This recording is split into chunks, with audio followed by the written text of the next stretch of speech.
नमस्कार जय Jagannath Odisha blogs official को आपण मन स्वागत। ये हूँ त्रिशूलिया छक आप देखिए पूरा राउंड का त्रिशूलिया छक आपण मैंने देखिए कटक डिस्ट्रिक्ट का त्रिशूलिया छक। तो आपण मैंने देखो आम जाऊँ सेडू गले तो गोपालपुर पड़ो आउटे आम सीधा गले त्रिशूलिया ब्रिज जो पड़ो।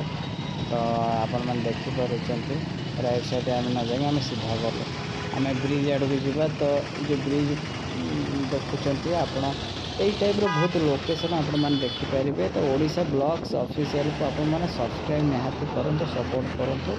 तो आम बहुत ओडिशार सब टेक्निक भल भल वीडियो आम आनीपर भल भल ये माने ट्राभल्स आपण मैंने देखते राइट साइड से कम चली किसी दिन पर देखिए यहाँ पूरा डेभलप सिटी अलग टाइप्र एवं तो जमती होगलानी अलग आहरी बढ़िया लुक आसो आम वीडियो कर देवु। तो आम चैनल को सब्सक्राइब करूँ तो कर रखी था भल भल वीडियो आपने देवु। ये देखु माने त्रिशूलिया छक पाखर ब्रिज टी केते डिस्टेंस आम से टपिक से विषय आम वीडियो करूँ।